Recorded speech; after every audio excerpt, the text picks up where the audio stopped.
हाँ, तो हम श्रीमद् भगवद गीता के तृतीय अध्याय का अध्ययन कर रहे हैं।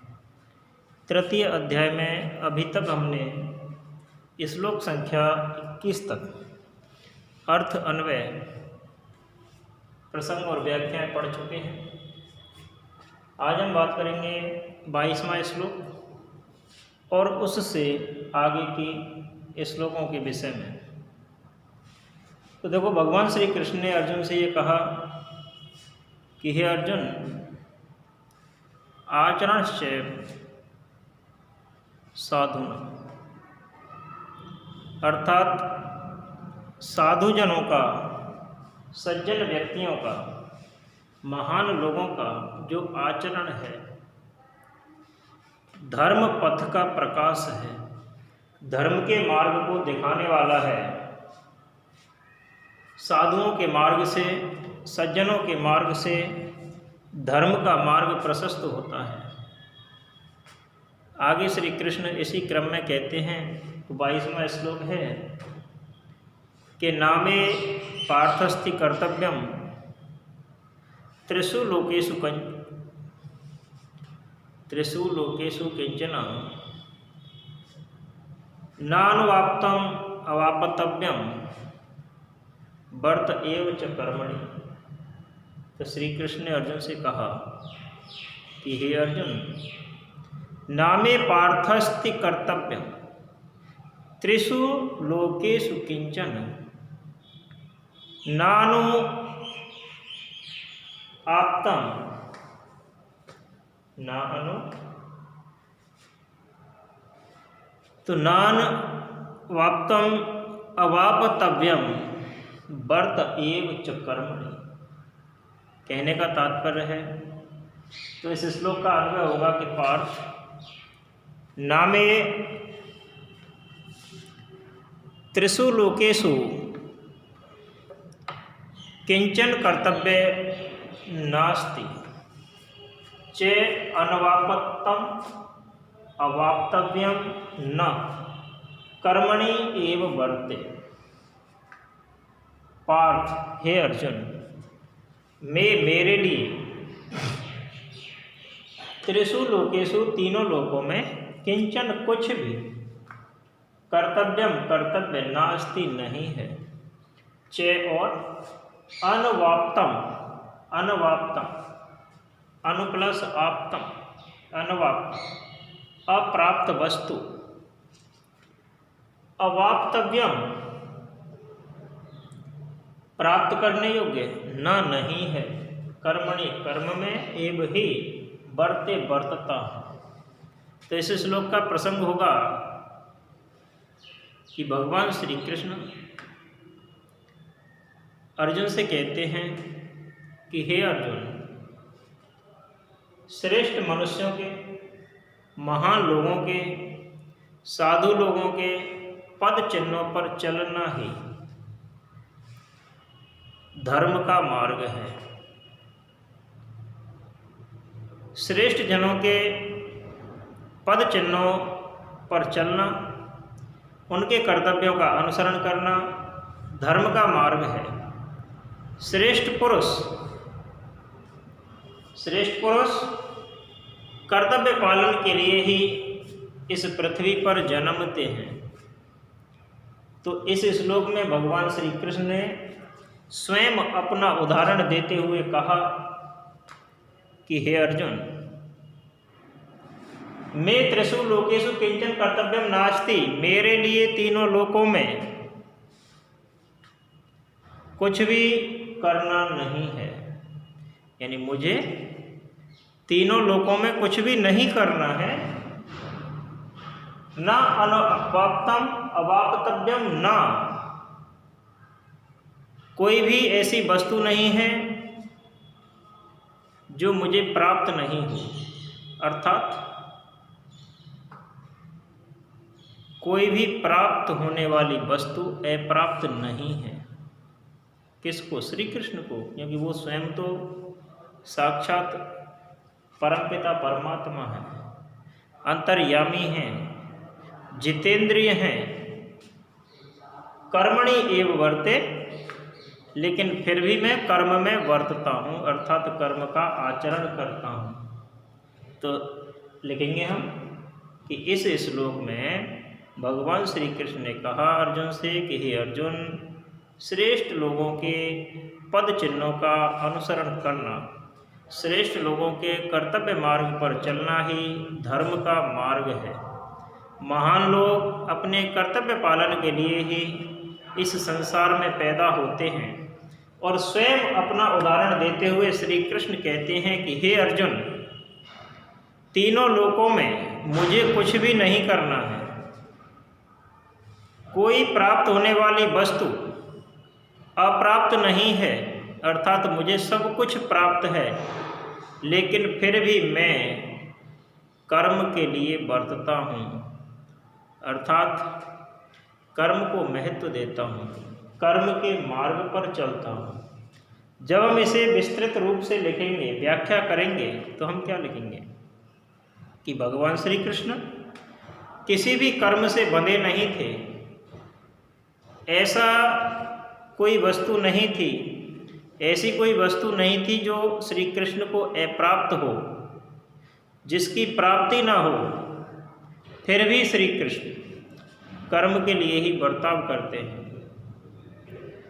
करने को कुछ नहीं होते हुए भी श्री कृष्ण ने निरंतर कर्मों को किया, निरंतर कर्तव्य मार्ग का अनुसरण किया, निरंतर कर्तव्य मार्ग पर चलते रहे। और श्री कृष्ण ने अपनी कर्म कुशलता और तत्परता से प्राप्त होने वाले सभी वस्तुओं को प्राप्त कर लिया था। ऐश्वर्य, धर्म,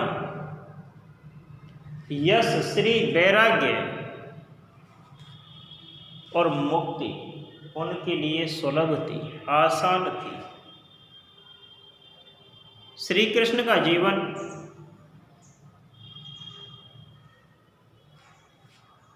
ज्ञान, तो श्री कृष्ण का जो जीवन है वो ज्ञान का,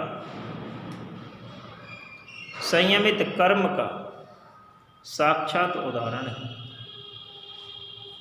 भगवान श्री कृष्ण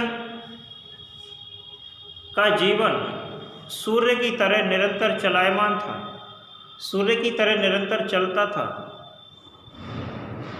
कला कुशलता, सम्यक ज्ञान सहित नियमित और संयमित कर्म करके श्री कृष्ण ने इस संसार को कर्म का मार्ग दिखलाया। किसी भी समय कर्म से असावधान नहीं थे, और जो कर्तव्य कर्म आगे आता था उसे पूरा करने में श्री कृष्ण कभी पीछे नहीं हटे। कृतार्थ कहने का अर्थ है पूर्ण काम। कृतार्थ से तात्पर्य क्या होता है? पूर्ण काम। पूर्ण काम होने के लिए मनुष्य कर्म करता है, लेकिन करना वही सार्थक है जिसके करने के बाद कुछ शेष ना रहे। ऐसे नहीं कि कर्म करना प्रारंभ किया, बाधाएं आने पर उसे बीच में ही छोड़ दिया, या किसी भय के वजह से, किसी डर के वजह से, आने वाले डरों को देखकर, आने वाले भयों को देखकर कर्म प्रारंभ ही नहीं किया। तो मनुष्य को करना उसी का सार्थक है जिसके करने के बाद कुछ शेष ना रहे। वही पूर्ण काम है, वही कृतार्थ है। कृत प्लस अर्थ, यानी जिसके करने से व्यक्ति धन्य हो जाए, जिसके करने पर कुछ शेष ना रहे। तो श्री कृष्ण ने यहाँ इस श्लोक के माध्यम से स्वयं अपना उदाहरण देते हुए अर्जुन को समझाया है कि हे अर्जुन, अपने कर्तव्य का पालन करो, महापुरुषों के कर्मों का अनुसरण करो। मुझे कुछ भी करना शेष नहीं है, फिर भी मैं कर्म के लिए बरतता हूँ, कर्म के लिए बर्ताव करता हूँ। आगे श्री कृष्ण ने कहा कि यदि ही अहम न बर्तेयम जातु कर्मण्य तंद्रतः यदि ही अहम न वर्तेयम जातु कर्मण्य तंद्रतः मम वर्तमान वर्तन्ते मम वर्तमान वर्तन्ते मनुष्य पार्थ सर्वशः। तो श्री कृष्ण कहते हैं कि यदि अहम, तो पहले इसका अन्वय देखते हैं। हे पार्थ, यदि अहम जातु अतंद्रतः कर्मणि न वर्तेयम मनुष्यः सर्वशः मम वर्तम अनुवर्तन्ते। शब्दार्थ इस प्रकार से होंगे। हे पार्थ, हे अर्जुन, यदि अहम मैं जातु कदाचित कभी अतंद्रित निरालस्य हुआ, अतंद्रितः निरालस्य हुआ, कर्मणि कर्म में न वर्तेयम नहीं वर्तूं, अर्थात मैं आलस्य से रहित होकर यदि कर्म का अनुसरण नहीं करूं, कर्म के मार्ग पर का अनुसरण नहीं करूं, कर्म के मार्ग पर नहीं चलूं, तो मनुष्य सर्वशः सर्वथा मम मेरे वर्तमान मार्ग का ही अनुवर्तनते अनुसरण करने लग जाएंगे। तो श्री कृष्ण ने क्या कहा अर्जुन से इस श्लोक के माध्यम से? तो श्री कृष्ण कहते हैं कि हे अर्जुन, तब इसका प्रसंग क्या होगा? तो प्रसंग होगा कि संसार के लोगों के लिए स्वयं की प्रेरणा बनने में जो उदाहरण श्री कृष्ण ने प्रस्तुत किया, उस कथन को इस श्लोक में व्यक्त किया गया है। अर्थात ऐसे भी लिखा जा सकता है कि भगवान श्री कृष्ण ने संसार के लोगों के लिए अपने से प्रेरणा लेने की बात बताई और उसी का यहाँ वर्णन है, उसी कथन का यहाँ वर्णन है। तो श्री कृष्ण कहते हैं, हे अर्जुन,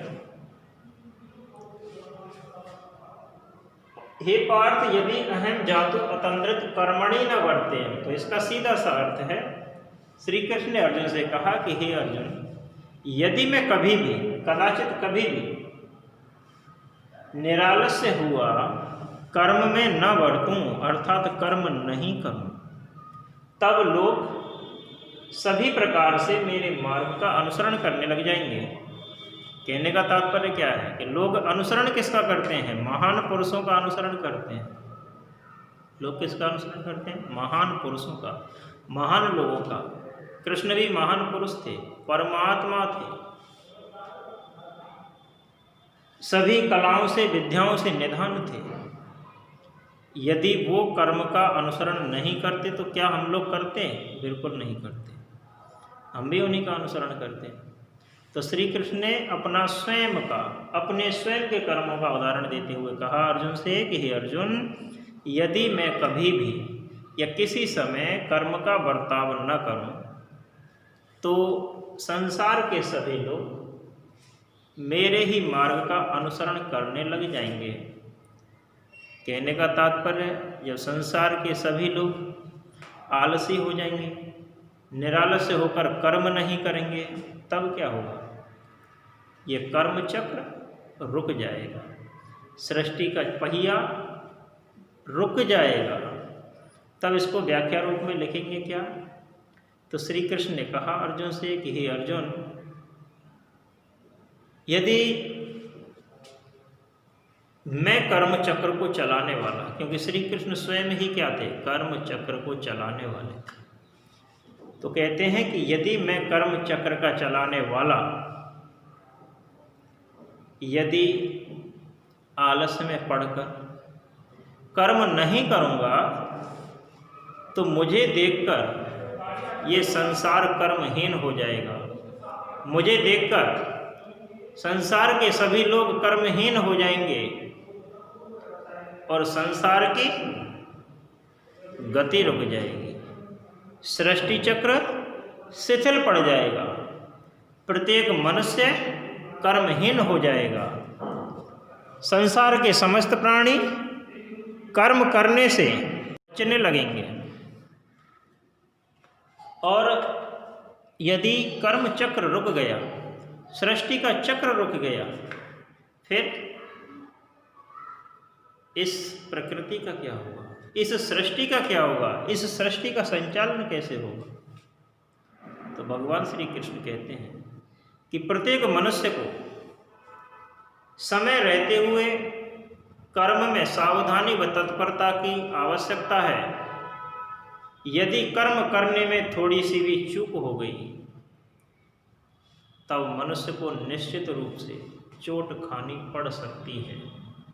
जैसे आपने लिखा हुआ देखा होगा या पढ़ा होगा कि सावधानी हटी और दुर्घटना घटी। जब सावधानी हटती है तो दुर्घटनाएं होती हैं। कहने का तात्पर्य जीवन भी क्या है, एक पहिया है जो निरंतर चलता रहता है। अगर यहाँ सावधानी हट जाएगी, व्यक्ति आलसी हो जाएगा, तब निश्चित रूप से मनुष्य को चोट खानी पड़ेगी। मनुष्य भयानक किसकी तरह हो जाएगा? मनुष्य भयानक घोर नरक की ओर बढ़ जाएगा। मनुष्य के द्वारा किए हुए जो कार्य हैं वो सफल नहीं होंगे, कार्यों का परिणाम नहीं आएगा, और कार्यों का परिणाम नहीं आएगा तो मनुष्य क्या करेगा? आलस्य जीवन का सबसे बड़ा शत्रु है। जैसे श्लोक पढ़ा होगा आपने, उद्धमेन ही सिद्ध्यन्ति कार्याणेन मनोरथै न ही सुप्तस्य सिंहस्य प्रविशन्ति मुखे मृगः। उद्यमेन ही सिद्ध्यन्ति, उद्यम से, परिश्रम से सारे कार्य सिद्ध होते हैं। कार्याणेन मनोरथै, केवल मनोरथ, केवल इच्छाओं से कार्य सफल नहीं होते, कार्य सिद्ध नहीं होते। जैसे शेर का ही उदाहरण लें। यदि शेर जंगल का राजा है और यह समझकर वह एक स्थान पर सो जाए, तो क्या जानवर उसके मुंह में स्वयं चले जाएंगे? बिल्कुल नहीं जाएंगे। उसे अपना पेट भरने के लिए वन में घूमना ही पड़ेगा। तो मनुष्य को अपना जीवन चलाने के लिए, इस सृष्टि चक्र को चलाने के लिए कर्मों का संपादन करना ही हो, क्योंकि आलसी जीवन मनुष्य का सबसे बड़ा शत्रु है। एक और श्लोक मुझे याद आता है, अलसस्य कुतो विद्या अविधस्य कुतो धनम अधनस्य कुतो मित्रम मित्रस्य कुतो सुखम। अलसस्य कुतो विद्या, आलसी व्यक्ति को विद्या कहाँ से प्राप्त होती है? अविद्यस्य कुतो धनम, और विद्या रहित को, विद्याहीन को धन की प्राप्ति कैसे होगी? अधनस्य कुतो मित्रम, और जिसके पास धन नहीं है, जो धन से रहित है, धन से हीन है, निर्धन है, उसके भला मित्र कहाँ होंगे? और अमित्र से कुतः सुखम, और जिसका मित्र ही नहीं है, उसे सुख स्वप्न में भी प्राप्त नहीं हो सकता। तो कहने का तात्पर्य है कि आलस्यम ही मनुष्याणाम शरीरस्थो महान रिपु। आलस मनुष्य के शरीर के अंदर विद्यमान बैठा हुआ महान शत्रु है। संपूर्ण विकारों और व्यभिचारों का जन्म आलस्य से होता है। आलस्य को मोह की निशा में, आलस्य की मोह की निशा में, मोह रूपी रात्रि में भाग्य का कमल कभी नहीं खिलता है। भाग्य रूपी कमल को खिलाने के लिए निश्चित रूप से कर्म करना होगा, और कर्म करने के लिए आलस्य को त्यागना होगा। श्री और श्रीपति अर्थात लक्ष्मी और लक्ष्मीपति, परमात्मा भगवान विष्णु आलसी व्यक्ति को छोड़कर चले जाते हैं। आलसी व्यक्ति का कोई साथ देने वाला नहीं होता है। आलस्य से कर्म की जड़ें सूख जाती हैं। अतः मनुष्य को चाहिए कि आलस्य रहित होकर, आलस्य को छोड़कर सावधानी पूर्वक कर्मों में लगा रहे, और यही मानव मात्र का परम धर्म है। आगे इसी क्रम में श्री कृष्ण कहते हैं, 24वां श्लोक देखते हैं कि उत्सीदेयु इमे लोकः, उत्सीदेयु इमे लोकः न कुर्या कर्म चेत अहम संकरस्य च कर्ता स्याम उपहन्याम इमः प्रजा। तो श्री कृष्ण ने आगे कहा अर्जुन से कि हे अर्जुन, उत्सीदेयु इमे लोका न कुर्या कर्म चेत अहम संकरस्य च कर्ता स्याम, संकरस्य च कर्ता स्याम उपहन्या इमाम प्रजा। तब इस श्लोक का अन्वय इस प्रकार होगा कि चेत अहम कर्म न कुर्याम इमे लोकः उत्सीदेयु संकरस्य कर्ता स्याम च इमः प्रजा उपहन्या। अर्थात चेत यदि अहम मैं श्री कृष्ण कर्म का न कुर्याम आचरण नहीं करूं, इमे ये सब लोकः लोक सृष्टि प्रजा उत्सीदेयु नष्ट हो जाएंगे। संकरस्य और वर्ण संकरता का कर्ता करने वाला श्याम में हो जाऊंगा, च और इमः इस सारी प्रजा को। तो श्री कृष्ण कहते हैं अर्जुन से, प्रसंग रूप में हमें लिखना है कि भगवान श्री कृष्ण ने अर्जुन से कहा कि हे अर्जुन, यदि मैं स्वयं कर्म नहीं करूंगा तब मैं वर्ण संकर का कर्ता हो जाऊंगा, और इसका जो प्रभाव इस सृष्टि पर पड़ेगा, इसका प्रभाव जो लोगों पर पड़ेगा, तो उसका जिम्मेदार भी मैं हो जाऊंगा। इस प्रजा को छिन्न भिन्न करने वाला मैं हो जाऊंगा यदि मैं इस सृष्टि पर कर्म नहीं करूं। तब इस संसार की सारी क्रियाएं अस्त व्यस्त हो जाएंगी, संपूर्ण व्यवस्थाएं छिन्न भिन्न हो जाएंगी।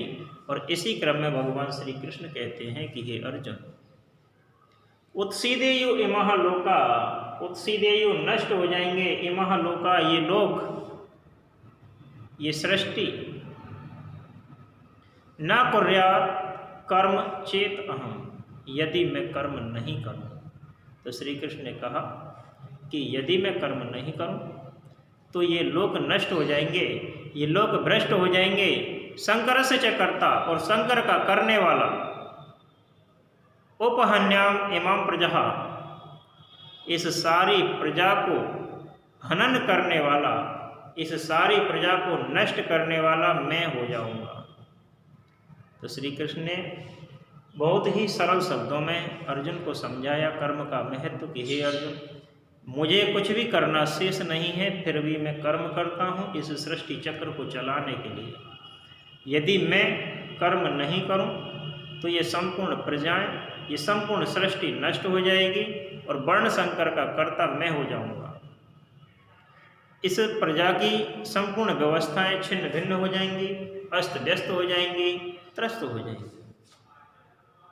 सृष्टि चक्र रुक जाएगा। तब हम इसे व्याख्या रूप में लिखने के लिए, विस्तृत रूप में लिखने के लिए लिख सकते हैं कि कर्म नहीं करने का जो फल है वो विनाश होता है। कर्म नहीं करने का परिणाम विनाश होता है। यदि आप अध्ययन नहीं करोगे तो क्या उत्तीर्ण हो जाओगे? बिल्कुल नहीं हो जाओगे। उत्तीर्ण हो भी गए तो क्या जो आपकी इच्छा है उस इच्छित परिणाम को प्राप्त करने वाले हो जाओगे? कभी नहीं। कहने का तात्पर्य है कि कर्म नहीं करना प्रत्यक्ष विनाश है। कर्म नहीं करने का प्रत्यक्ष फल विनाश है। एक मनुष्य कर्म को छोड़कर यदि आलस में पड़ा हुआ रहता है तो उसके हजारों जीवन बिगड़ जाते हैं, उसके हजारों जीवन बिगड़ जाते हैं। मनुष्य को समय अनुसार कर्मों का संपादन करना आना चाहिए। कब कहाँ किस कार्य की जरूरत है, कब कहाँ कौन सा कर्म करना आवश्यक है, वही कर्म मनुष्य को करना चाहिए। तो आलस में पड़ा हुआ जो मनुष्य होता है अपने हजारों जीवनों को नष्ट कर लेता है। नेता हो, व्यापारी हो, किसान मजदूर हो, जन सेवक हो, सबके लिए श्रीमद् भगवत गीता एक ही आदेश देती है कि जो कर लिया है वो अपना है। जितना कर लिया जाता है उतना ही अपना है। कर्म के मंगल प्रभात से ही भाग्योदय संभव है और जीवन का सर्वप्रथम चक्र, जीवन का सर्वप्रथम चिन्ह ही कर्म है। जिसके पास कर्म है, जो कर्म करना जानता है, जो आलस्य रहित होकर कार्यों का संधारण करता है, वही वास्तविक धनी मनुष्य है, वही वास्तविक धनी व्यक्ति है। कर्म करने वाले को दीनता का कभी मुख देखना नहीं पड़ता है। कर्म करने वाले को किसी की चौखट पर मांगना नहीं पड़ता है।